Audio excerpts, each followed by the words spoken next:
SM live.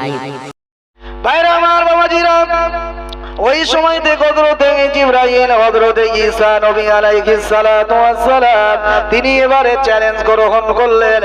Challenge গ্রহণ করে এবারে তিনি চলে গেলেন ওই বাইতুল মুকাদ্দাসের কাছে।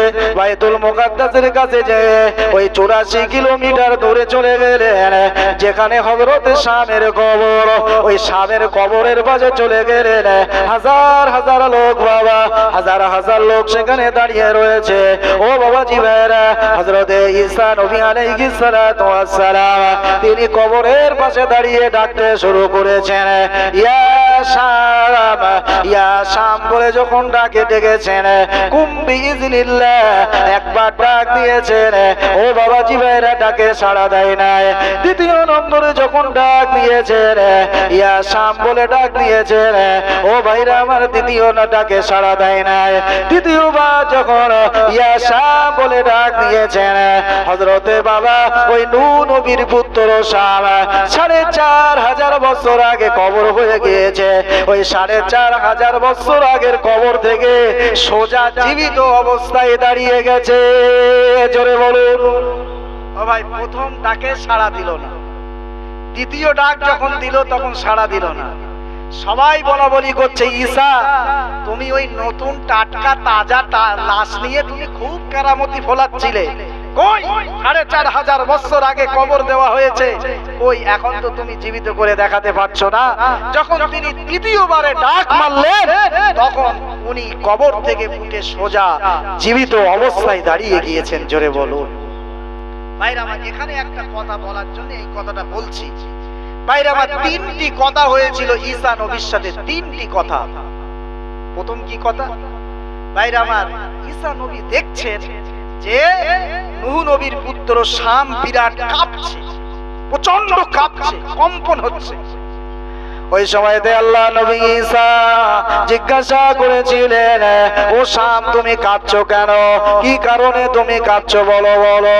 ওই সময়তে বলেছিলেন, ও আল্লাহ নবী ঈসা শোনো শোনো শোনো শোনো, এই কারণে আমি কাঁপছি, এই জন্য কাঁপছি, এই কারণে কাঁপছি যে আমার গায়ে এত কম্পন এসে গিয়েছে। যেদিন হযরতে আজরাইল ফেরেশতা আমার রূহটা কবজ করেছিল, সেই দিন আমি ওনার চেহারাটা দেখে এত ভয় লেগেছিল। ওই দিনকে চেহারাটা দেখার কারণে আমার ভয় লেগেছিল, এত ভয় লেগেছিল। ওই ভয় লাগার কারণে আমার কম্পন শুরু হয়েছিল। এই 4500 বছর আমি কবরে শুয়ে আছি, কিন্তু ওই কম্পন আমার বন্ধ হয় না। 4500 বছর কবরে শুয়ে আছি। 4500 বছর আগে আমার যখন রূহ কবজ করতে এসেছে, উনি বলো নবী, তা ওনার চেহারা দেখে আমার এত ভয় লেগেছিল যে আমার সেই কম্পন এসেছিল, কাঁপ এসেছিল, সেই কম্পন এখনো আমার বন্ধ হয় নাই। আল্লাহু আকবার। কথা বুঝতে পেরেছেন? সেই আজরাইল একদিন আমাদের শিবিরে এসে দাঁড়াবে। বাবা ও আমার বাবাজি ভাইরা আমার, হযরতে জিবরাইল হযরত ঈসা নবী বললেন, আল্লাহ নবী ঈসা বললেন, ও বাবা, ও বাবা শাম শোনো শোনো, ও শাম শোনো শোনো, আমি বুঝতে পারলাম এই কারণে তোমার কম্পন হচ্ছে, কিন্তু তুমি শুনে রেখে দাও, জেনে রেখে দাও, তোমার গা থেকে এখন ঘাম ঝরছে কেন? তোমার গা থেকে দত দত দত দত করে ঘাম ঝরছে কেন? ওই সময়তে হযরতে বাবা শাম বলেছিলেন, ও আল্লাহ নবী ঈসা, ও আল্লাহ নবী ঈসা তুমি শুনে রেখে দাও, জেনে রেখে দাও, এই কারণে আমার গা থেকে ঘাম ঝরছে। যখন আমার রূহটা কবজ করছিল, যখন আমার রূহটা কবজ করছিল, আমাকে নিয়ে কষ্টাকষ্টি করছিল, ওই সময়তে আমার এত কষ্ট হয়েছিল, ওই সময়তে আমার এত কষ্ট হয়েছিল, ওই সময়তে আমি এত কষ্ট পেয়েছিলাম। ওই কষ্ট পাওয়ার কারণে আমার গা থেকে ঘাম ঝরেছিল। আর 4500 বছর এই কবরের ভিতরে শুয়ে রয়েছে, কিন্তু ওই ঘাম আমার এখনো বন্ধ হয় না। এখনো পরিমাণ, এখনো যে কষ্ট হয়েছিল, সেই কষ্টের কারণে এখনো আমার গা থেকে ঘাম ঝরছে। বুঝতে পেরেছে? কত কষ্ট হবে মরণের সময়। আজরাইলের চেহারা কত বিকট হবে বাপ, আর মরণের সময় কত কষ্ট হবে। ভাইরা আমার, তা তো বুঝলাম যে এই কারণে তোমার গায়ে ঘাম হচ্ছে, এই কারণে তোমার কম্পন হচ্ছে। আচ্ছা ও শাম, একটু বলো তো দেখি, তোমার দাড়ি আর গোঁফটা পেকে গেছে কেন? ও ভাই, এই তখনকার মানুষের গোঁফ দাড়ি পাকত না, কথা বুঝতে পেরেছেন? ইব্রাহিম নবীর জমানার পর থেকে মানুষের গোঁফ আর দাড়িটা পাকা শুরু, কথা বুঝতে পেরেছেন? কিন্তু তার আগে মানুষ 100, 200, 500, 1000 বছর বাঁচলেও তাদের গোঁফ আর দাড়ি পাকত না। তাই ঈসা নবীর কাছে এটা আশ্চর্য হয়ে গেল, তাই জিজ্ঞাসা করলেন, ও শাম, তোমার গোঁফ আর দাড়িটা পাকা কেন? কথা বুঝতে পেরেছেন? ওই সময় হযরতে শাম বলেছিলেন, ও আল্লাহ নবী ঈসা, শুনে রেখে দিন, জেনে রেখে দিন, আপনি যখন প্রথমে ডেকেছেন ইয়া শাম বলে ডেকেছেন, আমি ভেবেছিলাম এটা হলো আমার কিয়ামতের ডাক, আমাকে হয়তো কিয়ামতের ময়দানে উঠতে হবে, আমাকে হয়তো হাসরের ময়দানে উঠতে হবে, এই জন্য আমি ওই ডাকের আমি মনে করেছি, এই জন্য আমি প্রথম ডাক নিয়েছি। দ্বিতীয় ডাক যখন ইয়া শাম বলে ডেকেছেন, ওই সময় আমি প্রস্তুতি নিচ্ছিলাম। দ্বিতীয়বার যখন আপনি আমাকে ডেকেছেন ইয়া শাম বলে ডেকেছেন, ওই সময়তে আমি ভেবে এত ভয় লেগেছিল যে এবারে আমাকে কিয়ামতের ময়দানে উঠতে হবে, হাসরের ময়দানে উঠতে হবে। এই কিয়ামতের ময়দানে ওঠার কারণে, হাসরের ময়দানে ওঠার কারণে আমার এত পরিমাণে ভয় লেগেছে, ওই ভয়ের কারণে আমার গোবার দাড়িটা পেকে যায়। ভাইরা আমার, বুঝতে পেরেছেন? আমার এই কারণে গোপার দাড়ি পেকেছে। ও ভাই, আল্লাহ পাক কোরআনে কি বলেছেন? ইয়াউমা ইয়াজআলুল বিলদানা শিবা আস-সামাউ মুনফাতিরুম বিহি কানা ওয়াদুহু মাফউলা। আল্লাহ পাক কোরআনে বলছেন ইয়াউমা ইয়াজআলুল বিলদানা শিবা। ভাই, এই আয়াতটা কত মারাত্মক আয়াত। আল্লাহ বলছেন কি? আল্লাহ বলছেন ইয়াউমা ইয়াজআলুল বিলদানু শিবা আস-সামাউ মুনফাতিরুম বিহি কানা ওয়াদুহু মাফউলা। আমার আল্লাহ পাক কোরআনের ভিতরে বলেন, যখন হযরত ইসরাফিল আলাইহিস সালাতু ওয়াস সালাম সিংহায় ফু দেবে, ও বাবা জিবেরা, যখন সিংহায় ফু দেবে, ইয়াউমা ইয়াজআলুল বিলদানা শিবা, প্রতিটা যুবক সেদিন বৃদ্ধ হয়ে যাবে, প্রতিটা বাচ্চা সেদিন বৃদ্ধ হয়ে যাবে। বিলদান মানে কি? বাচ্চা। বিলদান, যখন ইসরাফিল আলাইহিস সালাম সিংহায় ফু দেবে, মানুষ ভয়ের চোটে সেদিন সব যুবকেরা, জওয়ানেরা ভয়ের চোটে সেদিন ওই বাচ্চারা সব বৃদ্ধ হয়ে যাবে, বালকেরা সব বুড়ো হয়ে যাবে কিয়ামতের প্রচন্ড ভয়ের কারণে। কথা বুঝতে পেরেছেন? ভাইরা আমার, সেই জন্য বলছে আমার ভয় লেগেছে। ভাইরা আমার, হযরত ঈসা নবী বলছেন, তুমি কি চাও? তুমি কি চাও? ভাইরা আমার, ওই সময়তে বলেছিলেন, ও আল্লাহ নবী ঈসা, শুনুন, আমি চাই, আমি বাড়ি যেতে চাই না, আমি বাড়ি যাব না, আমি এই কবরেই থাকতে চাই। তবে একটু আপনি আল্লাহর কাছে দোয়া করে দিন, যেন আল্লাহ আমার কম্পনটা বন্ধ করে দেয়। আপনি একটু আল্লাহর কাছে দোয়া করে দিন, যেন আল্লাহ আমার গায়ের ঘামটাকে আল্লাহ যেন বন্ধ করে দেয়। ওই সময়তে আল্লাহ পাক রব্বুল আলামিন ওই শামের জন্য হযরত ঈসা নবী আল্লাহর কাছে দোয়া করেছিলেন, ও রব্বুল আলামিন, আল্লাহ তুমি এই শামের কম্পনটা বন্ধ করে দাও। আমার আল্লাহ শামের কম্পনটা বন্ধ করে দিলেন, আমার আল্লাহ গায়ের ঘামটা বন্ধ করে দিলেন। তিনি আগের মতন আবার কবরে শুয়ে পড়লেন। ও বাবা জিবেরা, আমার বলার বক্তব্য বিষয় হলো, হযরতে জিবরাইলের চেহারা, আজরাইলের চেহারা অত্যন্ত বিকট চেহারা হবে, অত্যন্ত খারাপ চেহারা হবে। প্রতিটা খারাপ মানুষ, পাপাচার মানুষ, অন্যায়কারীদের সামনে এমন চেহারা নিয়ে আসবে। ও বাবাজি ভাইরা আমার, মুসলমানেরা ভালো করে শোনো। তবে বাবা, ইমানদারদের সামনে যখন আজরাইল আসবে, তখন আজরাইলের চেহারাটা কেমন হবে? ভাই, এটা তো খারাপ মানুষের কাছে আসবে, সেই কথাটা তো বললাম, কিন্তু ভাইরা আমার, যখন ইমানদার মানুষদের কাছে আজরাইল আসবে তখন তার চেহারাটা কেমন হবে? ভাইরা আমার, হাদিস পাকের ভিতরে এসেছে যে প্রথমে আজরাইল এসে মৃত ব্যক্তির পায়ের দিকে দাঁড়াবে। পায়ের দিকে দাঁড়াবে ভাইরা আমার, পায়ের দিকে দাঁড়াবে। ওই সময়তে পা বলবে না না না না না, এই পা দিয়ে মসজিদে গিয়েছিলাম, এই পা দিয়ে আমি জলসায় গিয়েছিলাম, এই পা দিয়ে আমি ভালো ভালো জায়গায় গিয়েছিলাম, আমি পায়ের দিক দিয়ে তোমাকে প্রবেশ করতে দেব না। ও ভাইরা আমার, বাবাজিরা, হযরত আজরাইল ফেরেশতা এবার ডান দিকে যাবেন। ডান দিক দিয়ে যখন প্রবেশ করতে চাইবেন ওই সময় হাত বলবে না না না, আমি প্রবেশ করতে দেব না। এই হাত দিয়ে আমি দান সদকা করেছি, এই হাত দিয়ে আমি ভালো ভালো কাজ করেছি, আমি হাতের দিক দিয়ে ঢুকতে দেব না। হযরত আজরাইল ফেরেশতা কানের কাছে আসবেন, কানের ভিতর দিয়ে ঢুকতে চাইবেন, কান বলবে না না, আমি কানের ভিতর দিয়ে আপনাকে ঢুকতে দেব না, কারণ এই কান দিয়ে আমি কোরআন শ্রবণ করেছি, এই কান থেকে আমি ভালো ভালো ওয়াজ শ্রবণ করেছি, এই কান দিয়ে আমি ভালো কথা শুনেছি, এই কান দিয়ে মৃত ব্যক্তির ভিতরে ঢুকতে দেব না রূহ কবজ করার জন্য। ও ভাইরা আমার, হাদিস পাকের ভিতরে এসেছে এবারে হযরত আজরাইল ফেরেশতা এবারে প্রতিটা মৃত ব্যক্তির বাবা চোখের কাছে চলে আসবেন। ওই চোখ বলবে না না আজরাইল, হবে না হবে না, কারণ এই চোখ দিয়ে আমি কোরআন তেলাওয়াত করেছি, এই চোখ দিয়ে আমি কাবা দেখেছি, এই চোখ দিয়ে আমি মদিনা দেখেছি, এই চোখ দিয়ে আমি মসজিদ দেখেছি, এই চোখ দিয়ে আমি আমার আব্বার দিকে তাকিয়েছি, এই চোখ দিয়ে আমার মায়ের দিকে আমি তাকিয়েছি, আমি এই চোখ নিয়ে তোমাকে ঢুকতে দেব না।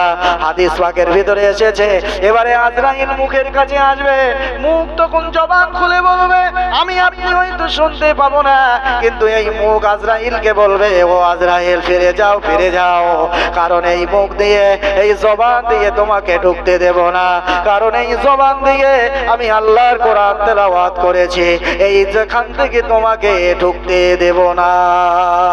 জোরে বলুন ভাইরা আমার, আজরাইল আল্লাহর কাছে ফিরে যাবে, আল্লাহ তুমি এমন এক ব্যক্তির কাছে আমাকে পাঠিয়েছো, আয় আল্লাহ কোন দিক দিয়ে আমি তার ভিতরে প্রবেশ করতে পারছি না, রূহ কবজ করতে পারছি না। ভাইরা আমার, আল্লাহ পাক কোরআনে বলছেন ওয়ান্নাসিআতি গরকা ওয়ান্নাসিতাতি নাসতা ওয়াসসাবিহাতি সাবহা। ভাইরা আমার, এই আয়াতের মানেটা পরে বলছি। আল্লাহ পাক রব্বুল আলামিনের কাছে যখন বলবে, আল্লাহ বলবেন আজরাইল তুমি এক কাজ করো, বেহেশতে চলে যাও, বেহেশতে যে এক রকমের রেশমি কাপড় আছে, ওই রেশমি কাপড়ের উপরে আমি আল্লাহ আমার নাম লেখা রয়েছে। জোরে বলুন সুবহানাল্লাহ। আমার নামের ওই রেশমি কাপড়টা আমার মৃত ব্যক্তির মানে চোখের সামনে ধরো, আপনি ওর রূহটা বার হয়ে যাবে, পিঁপড়ে কাটার কামড়ের থেকেও যন্ত্রণা কম হবে। জোরে বলুন সুবহানাল্লাহ। ভাইরা আমার, এটাই হচ্ছে ইমানদার মানুষদের মানে আপনার মউত। হযরত আজরাইল ফেরেশতা কি করবেন? ওই সময়তে আজরাইল ফেরেশতা জাহান্নামে জান্নাতে চলে যাবেন। জান্নাতে যাওয়ার পরে ওই রেশমি কাপড়টা নেবেন, যে রেশমি কাপড়ের উপরে আল্লাহর নাম লেখা রয়েছে, ওই রেশমি কাপড়টা নিয়ে এসে হযরত জিবরাইল মৃত ব্যক্তির সামনে রাখবেন, মৃত ব্যক্তির সামনে ধরে থাকবেন, মৃত ব্যক্তি একটানা তাকিয়ে থাকবেন। একটানা তাকিয়ে থাকার পরে ভাইরা আমার এমন মহব্বত হয়ে যাবে, আমার টুক করে রুহুটা বার হয়ে যাবে, টুক করে রুহুটা বার হয়ে যাবে, টুক করে রুহুটা যেই না বার হয়ে যাবে, ও ভাইরা আমার পিঁপড়ে কাটার কামড়ে যে যন্ত্রণা হয় তা ওর থেকে অত যন্ত্রণা হবে না। জোরে বলুন। ও ভাইরা আমার, মহব্বত এমন একটা জিনিস, ভালোবাসা এমন একটা জিনিস। ও ভাই, আপনারা জানেন কোরআন শরীফে ইউসুফ নবীর নাম আপনারা শুনেছেন?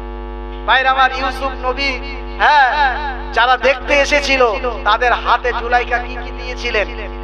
একটা করে আপেল দিয়েছিলেন, আর একটা করে ছুরি দিয়েছিলেন, হ্যাঁ, আর বলেছিলেন ও আমার মানে দরবারের যারা এসেছো তারা আমি যে মুহূর্তে তোমাদের হুকুম দেব, অর্ডার করব, সেই মুহূর্তে তোমরা তোমাদের আপেলগুলো কেটে খাবে। ভাইরা আমার, ওই সময়তে তাদের সামনে সামনে হযরতে আজরাইল ফের এই হযরতে ইউসুফকে নিয়ে আসা হলো। ইউসুফকে যেই না নিয়ে আসা হয়েছে, ইউসুফকে যেই না তাদের সামনে আনা হলো, ওই সময়তে জুলাইখা বলল, ও রাজদরবারের মেয়েরা, ও নারীরা, ও আমার দরবারের নারীরা, এই মুহূর্তে তোমরা তোমাদের আপেলগুলো কেটে খাও। ভাইরা আমার, আপেল যখন কাটতে যাবে ওই সময়তে তাদের সামনে হযরতে ভাইরা আমার এসে গেল কে? হযরতে ইউসুফ নবী। ইউসুফ নবীর চেহারাটা দেখে তারা পাগল হয়ে গেল। ইউসুফ নবীর চেহারা দেখে তারা পাগল হয়ে গেল। তারা বলল, এ তো কোনো মানুষ হতে পারে না, এ অবশ্যই আল্লাহর কোনো ফেরেশতা হবে। ভাইরা আমার, তারা এখন ওই মুহূর্তে তো অর্ডার হয়েছে তোমরা আপেল কাটো। এখন সবাই আপেল কাটা বাদ দিয়ে সবাই এবারে বাবা আঙুল কেটে ফেলেছে। জোরে বলুন, সবাই আঙুল কেটে ফেলেছে। আর আঙুল সব এ ধারতে ওর ভাবতে সব কেটে ভাই রক্ত ঝরঝর করে পড়ছে, তারা বুঝতে পারছে না। কারণ হযরত ইউসুফ নবীর চেহারা আল্লাহ এত সুন্দর করে বানিয়েছিলেন। ইউসুফ নবীর চেহারা আল্লাহ এত দুর্দান্ত চেহারা, এত সুন্দর চেহারা করে পাঠিয়েছিলেন। ভাইরা আমার, চেহারা দেখে তারা পাগল হয়ে গিয়েছিলেন, এত মহব্বত হয়ে গিয়েছিল এত ইউসুফ নবীর প্রতি। তারা ওই সময়তে আপেল কাটা বাদ দিয়ে তারা তাদের আঙুলগুলো কেটেছিল। এই যে আঙুল কাটার সময় তারা কি বা বুঝতে পেরেছিল? বুঝতে পারেনি। ঠিক ওই রকম যখন মৃত ব্যক্তির সামনে যখন আল্লাহর রেশমি কাপড়টা নিয়ে ধরা হবে, মৃত ব্যক্তি আল্লাহর ওই রেশমি কাপড়টা দিকে এত মহব্বতে পাগল হয়ে যাবে। হযরতে আজরাইল ফেরেশতা ওদের ভিতর থেকে যে রূহটা বার করবেন, ওই রূহটা যখন বার করে নেবে ওরা মোটেও বুঝতে পারবে না। একটু জোরে হবে না সুবহানাল্লাহ? ভাইরা আমার, বাবাজি মুসলমানেরা শুনে রেখে দিন, এবারে যখন মৃত ব্যক্তি কবরে চলে যাবে বাপ, ও ভাইরা আমার, বাবাজিরা, হাদিস পাকের ভিতরে কোরআন শরীফে এসেছে, অকুল্লা ইনসানিন আলজামনাহু তায়রাহু ফি উনুকিহি ওয়া নুখরিজু লাহু ইয়াওমাল কিয়ামাতি কিতাবান ইয়ালকাহু মানশুরা। ভাইরা আমার, কবরে যখন রাখা হবে, প্রতিটা মানুষকে যখন কবরের ভিতরে রাখা হবে, ও ভাইরা আমার, কবরের বেশ ভিতরে দুইজন ফেরেশতা এসে হাজির হয়ে যাবেন। একজন ফেরেশতার নাম হলো মুনকার, আর একজন ফেরেশতার নাম হলো নাকির। এই মুনকার আর নাকির কবরের ভিতরে এসে হাজির হবে, এসে জিজ্ঞাসা করবে, মার রব্বুকা ওয়া মা নাবিয়ুকা ওয়া মা দীনুকা, এমন করে বাবা জিজ্ঞাসা করবে। ভাইরা আমার, তারপরে আরেকজন ফেরেশতা আসবে, এসে বাবা কবরবাসীকে বলবে, ও কবরবাসী, তুমি দুনিয়ায় যা কিছু করেছো সমস্ত কাজগুলো তুমি তোমার কাপড়ে লিখতে থাকো। তুমি দুনিয়ায় যা করেছো, হ্যাঁ, তুমি সব কিছু লিখতে থাকো। কবরবাসী ভাইরা আমার, হাদিসের ভিতরে এসছে, বলল যে আমি কবরে আমি এখন লিখবো কি করে? আমার খাতা কই, আমার পেন কই, আমার কলম কই? কি বাবা, কবরের ভিতরে প্রতিটা কবরবাসী বলবে। আল্লাহ কি, আল্লাহর তরফ থেকে জবাব আসবে। ফেরেশতারা বলবে, এই কবর, তোর গায়ের যে কাফন আছে, এই কাফনটা তুই খাতা বানা। কি বানা? খাতাটা খাতা বানা। ভাইরা আমার, খাতা বানা। দ্বিতীয় নম্বরে হলো, কবরবাসী, তুমি তোমার হাতের আঙ্গুলটা কলম বানাও, আর তোমার গালের থুতুটা তুমি কালি বানাও। কবরবাসী এবারে নিজের গায়ের কাফনের উপরে তার জীবনের যা কিছু করেছে, কদিন একদিন নামাজ পড়তে গিয়েছিল, ওটা লিখে দেবে। ভাইরা আবার, ও বাবাজি মুসলমানেরা, একদিন এখানে ওয়াজ শুনতে এসেছে, ওটাও লিখে দেবে। ও ভাইরা আমার, বাবাজিরা, এই ওয়াজ শুনতে এসেছে, এটাও লিখবে। মসজিদে জুমাতে নামাজ পড়তে গিয়েছে, ওটাও লিখবে। যত ভালো কাজ করেছে বান্দা লিখবে। ভাইরা আমার, বান্দা লেখার পরে বান্দা লেখার কলমটা থেমে যাবে। ও ভাই, সে কেউ সহজে খারাপ কাজটা লিখতে পারে? একদিন চুরি করেছি, ওটা লেখা যাবে? হ্যাঁ, একদিন আল ঠেলেছি, আল ছেকে ছেকে একেবারে সরু করে ফেলেছি, আল, কথা বুঝতে পারিস? হ্যাঁ, ওটা লেখা যাবে? ও ভাই, একদিন অমুকের রাস্তা দিয়ে আসছিলাম, কলাটা রাস্তার মাঝখানে এক কলা গাছে কলা ঝুলছিল, কলাটা চট করে কেটে নিয়েছি, ওটা লেখা যাবে? ভাইরা আমার, ওই ভাটাই যারা আমরা বেলদারি করি, ভাটা মালিক যারা শিয়ারের ফাঁকি মারিয়েছি, শিয়ারের হক ফাঁকি মারিছি। ও ভাই, ও ভাটা মালিক লিখতে পারবে? ও ভাই, যারা রাজনীতিবিদ করে, যারা মেম্বার, যারা প্রধান, যারা এমনি করে যারা রাজনীতিক লিডার, ও ভাই আমার অমুক রাস্তার টাকা ফাঁকি মেরে খেয়েছি, অমুক লোকের পায়খানার টাকা, পায়খানা ঘরের জন্য টাকা এসেছে, সে টাকা আমি আমার গর্তে পেটের মধ্যে ঢুকিয়েছি। ও ভাই আমার লোকের ঘর এসেছে, সেই ঘরের টাকা আমি জম্মের খাওয়া খেয়েছি। ওগুলা লেখা যাবে না? কি কথা রাগ হচ্ছে নাকি? ও ভাই, আজকে এরকম আসি না আসি, এগুলো বাপ লেখা যাবে না। ওই কবে একদিন নামাজ পড়তে গেছি ওটা লিখবে, দান সদকা করেছি ওটা লিখবে, এই মিলাদে এসে বসেছি ওটা লিখবে, কিন্তু হাজার হাজার জনগণের টাকা মেরে খেয়েছি ওটা লিখতে পারবে না। চুরি করেছি ওটা লিখতে পারবে না। এগুলো লেখা সম্ভব হবে না। তখন কি করবে? কবরে আল্লাহর ফেরেশতারা বলবে, এই লেখো লেখো। ভাই এমন একটা ধমক দেবে, এমন একটা ধমক দেবে, সেই ধমক যদি পৃথিবীতে দেয়, কথা বুঝতে পেরেছেন, পৃথিবীর একটা তরুলতা জীবিত থাকবে না। কবরে আছে, হাদিস পাকে আছে, কবরে একটা কেউ জীবিত থাকবে না দুনিয়ায়। এমন জোরে বিকট আওয়াজ দেবে, চিৎকার করবে, তখন কবরবাসী তার সমস্ত খারাপ কাজগুলি সব লিখতে থাকবে। কথা বুঝতে পেরেছেন? সব খারাপ কাজগুলো এবার লিখবে।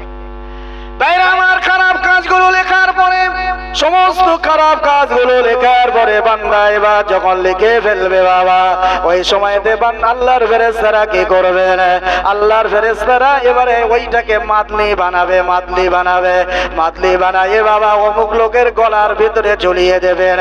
তাই আল্লাহ পাক কোরআনের ভিতরে বলছেন, ও কুল্লু ইনসানিন আলজামনাহু তাইরাহু ফি উনুকিহি ওয়া نخرج له يوم القيامة كتابا يلقاه منشورا।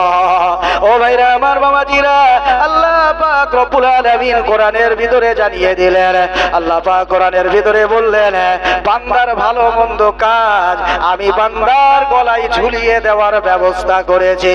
ও বাবাজি ভাইরা, এবারে যখন আল্লাহ পাক ঝুলিয়ে দেবেন কপালে, গলায়, কপালে যে গলায় যখন ঝুলিয়ে দেবে, ও ভাইরা আমার, কিয়ামতের দিন আল্লাহ প্রতিটা বান্দাকে তুলবেন। প্রতিটা বান্দাকে যখন আল্লাহ তুলবেন, তোলার পরে আল্লাহ বলবেন, ইকরা কিতাবাকা কাফা বিনাফসিকা আল-ইয়াওমা আলাইকা হাসিবা। ভাইরা আমার, আল্লাহ কিয়ামতের দিন যখন প্রতিটা মানুষকে তুলবেন, আল্লাহ বলবেন, এই তোর কপালে, তোর গলায় যেটা লটকানো আছে, যেটা ঝোলানো আছে, ইকরা কিতাবা, ওটা তুই পড়। কথা বুঝতে পেরেছেন? কাফা বিনাফসিকা আল-ইয়াওমা আলাইকা হাসিবা। ভাই ওটা তুই পড়, আল্লাহ বলবেন। এখন বান্দা পড়বে, পড়তে পড়তে সেই ভালোগুলো পড়বে আর খারাপগুলো আর পড়বে না। যেরকম খারাপগুলো তখন লিখছিল না, কথা বুঝতে পেরেছেন? আল্লাহর ফেরেশতার হুমকিতে ধমকিতে লিখেছিল, ঠিক কিয়ামতের দিন ওই বান্দা আল্লাহর সামনে আল্লাহ যখন বলবে, ওই বান্দা তুই পড়, ওই বান্দা তখন ভালোগুলো পড়বে আর খারাপগুলো আর পড়বে না। ভাইরা আমার, ওই সময়তে আল্লাহ রাব্বুল আলামিন বলবেন, এই বান্দা তুমি পড়ো। তুমি থেমে গেলে কেন? তুমি পড়ো। ওই সময়তে বাবা আল্লাহ পাক রব্বুল আলামিন যখন বলবে এবার তুমি পড়ো, আল্লাহর ফেরেশতারা পড়তে বলবে, ওই সময়তে বান্দা, ওই সময়তে বান্দা এবারে পড়তে থাকবে, পড়তে থাকবে, যে সমস্ত খারাপ বিষয়গুলো পড়তে থাকবে। ভাইরা আমার, বাবাজিরা, ওই সময়তে বাবা ওই ফেরেশতা, ওই লোকটা বলবে, ও রব্বুল আলামিন আল্লাহ, তোমার ফেরেশতারা আমার নামে উল্টো পাল্টা লিখেছে। কি বলবে? ভাই চালাকি শুধু দুনিয়ায় করবে না, আল্লাহর কাছে চালাকি করবে। বলবে, আল্লাহ, আল্লাহ জিজ্ঞাসা করবে, এই আমার ফেরেশতারা যে লিখেছে সব সঠিক লিখেছে না ভুল কিছু লিখেছে? বলে, আল্লাহ, তোমার ফেরেশতারা এই যা লিখেছে আল্লাহ এর মধ্যে সব আমার নামে উল্টো পাল্টা লিখেছে। যেই বলবে উল্টো পাল্টা লিখেছে, সঙ্গে সঙ্গে আল্লাহ একটা কাজ, ও ভাইরা আমার বাবাজিরা, ওই সময়তে আল্লাহ পাক একটা কাজ করবে জানেন, আল-ইয়াউমা নাখতিমু আলা আফওয়াহিহিম ওয়া তুকাল্লিমুনা আইদিহিম ওয়া তাশহাদু আরজুলুহুম বিমা কানু ইয়াকসিবুন। ও বাবাজি ভাইরা আমার মুসলমানেরা, ওই সময়তে মহান আল্লাহ রব্বুল আলামিন তার জবানটা বন্ধ করে দেবেন। বলেছে না যে আমার নামে আল্লাহ তোমার ফেরেশতারা উল্টো পাল্টা লিখেছে, সঙ্গে সঙ্গে আল্লাহ ওর জবানটা এবার বন্ধ করে দেবে। হ্যাঁ, এবার বন্ধ করে দিয়ে আল্লাহ এই দুই হাতের জবান খুলে দেবে। কথা বুঝতে পেরেছেন? কিয়ামতের দিন। আর দুই পায়ের জবান খুলে দেবে। বাইরে আমার দুই হাতের জবান আল্লাহ খুলে দেবেন, আর দুই পায়ের জবান আল্লাহ খুলে দেবেন। এই হাত সেদিন বলতে থাকবে বাবাজি ভাইরা, ও ভাইরা আমার, শুধু হাত কথা বলবে তাই নয়, আল্লাহ পাক কোরআন শরীফের ভিতরে জানিয়েছেন, ওয়াজিলদুহুম, সেদিন প্রতিটা মানুষের চামড়া কথা বলবে। ক্বালু আনতাকানাল্লাহুল্লাযী আনতাকা কুল্লা শাই। ও ভাইরা আমার বাবাজিরা, প্রতিটা মানুষের চোখ সেদিন কথা বলবে, প্রতিটা মানুষের কান কথা বলবে, নাক কথা বলবে, হাত কথা বলবে, পা কথা বলবে, গায়ের চামড়া পর্যন্ত সেদিন প্রতিটা মানুষের কথা বলবে। ও ভাইরা আমার, সেই কিয়ামতের দিনে প্রতিটা মানুষের জবান বন্ধ হয়ে যাবে। আমার আপনার হাত পা সেদিন কথা বলবে। সেদিন বলবে, ও রব্বুল আলামিন আল্লাহ, তোমার এই বান্দার সম্পর্কে যা কিছু লেখা হয়েছে, তোমার ফেরেশতারা কিছু উল্টো পাল্টা লেখে নাই। এই বান্দা চুরি করেছিল, এই বান্দা অন্যায় করেছিল, এই বান্দা হারামি করেছিল, এই বান্দা বাটপারি করেছিল, এই বান্দা অমুক খারাপ কাজ করেছিল, এই বান্দা জীবনে নামাজ পড়ে নাই, এই বান্দা খারাপ কাজ করেছে। ও রব্বুল আলামিন আল্লাহ, তোমার ফেরেশতারা উল্টো পাল্টা লেখে নাই। এই বান্দার হাত আর পা আর কান নাক চোখ আমরা তোমার দরবারে সাক্ষী দিচ্ছি, এই বান্দার ব্যাপারে যা কিছু লেখা হয়েছে আল্লাহ সব তোমার ফেরেশতারা সত্য লিখেছে। জোরে হবে না সুবহানাল্লাহ?